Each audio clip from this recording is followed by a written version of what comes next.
Zimbabwe's leader, President Emmerson Mnangagwa, has said measures are being put in place to cushion vulnerable people as the country faces an El Nino-induced drought. Zimbabwe is facing a bad harvest this year following the poor rains received in most parts of the country.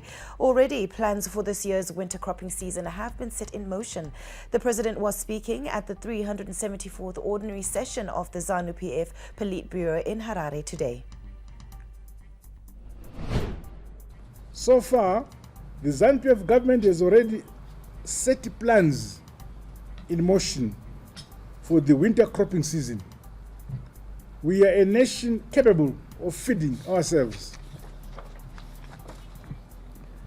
As a caring and a listening party in the ZANU-PF government, we have put in place measures to ensure that no one dies of hunger.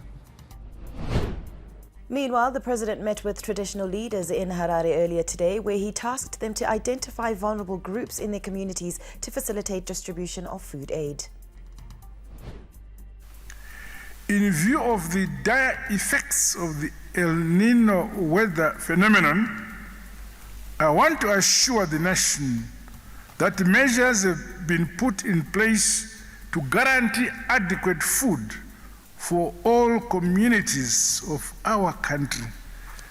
Murikuona kuti mvura yana kunaya zvakanaka and kumatunhu mazhinji munyika nzara yatodongorera padzimba, saka hurumende inofanira kugadzirira kubatsira matunhu iwawo. Former Zimbabwe Tourism Authority ZTA Chief Executive Officer Karikoga Kaseke has died. Kaseke suffered a stroke in 2018, which forced him to retire from ZTA in 2021. He died at a local private hospital Thursday morning, where he had been admitted following a further deterioration of his health. Born in Masvingo, Kaseke's passion for tourism stemmed from an early age. After his education, he embarked on a career in hospitality, working in various hospitals and lodges across the country. He actively advocated for the inclusion of marginalized communities in the tourism sector, ensuring they benefited from its economic opportunities. Mourners are gathered at his home in Highlands, Harare. Don't go away. News Plus will be right back. Zimbabwe exported goods worth $540 million in January and imported goods worth $692.7 million, leaving a trade deficit of $152.4 million, which was 43% narrower than December's gap of $266.3 million. Key exports remain commodities with tobacco and gold at 24% apiece.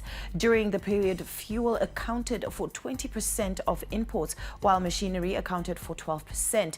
Cereal and car imports both came at 8%. The Zimbabwe men's relay team is expecting a strong performance at the upcoming African Games set for Ghana next week.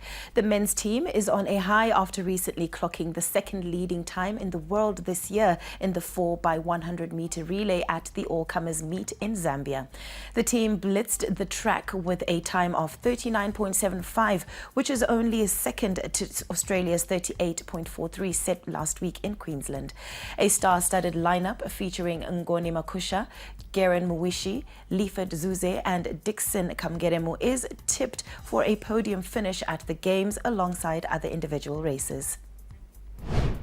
Our main target in Ghana, to be honest with you, is to focus mainly on the relays because we stand a very, very strong chance in that area. Our relay teams, we are actually expecting them to do well, and we're going all guns blazing in that category, and we believe that we can actually get some medals from there.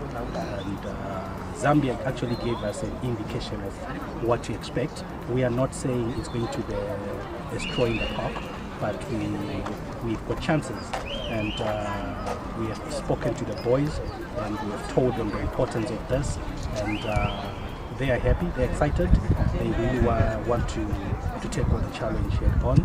And not only talking about the relays, we are expecting some surprises in the individual events. I don't want to preempt, but expect something from the medals. Konapo Konapo, Ipapo Ipapo pa ZTN Prime, DSTV channel 294.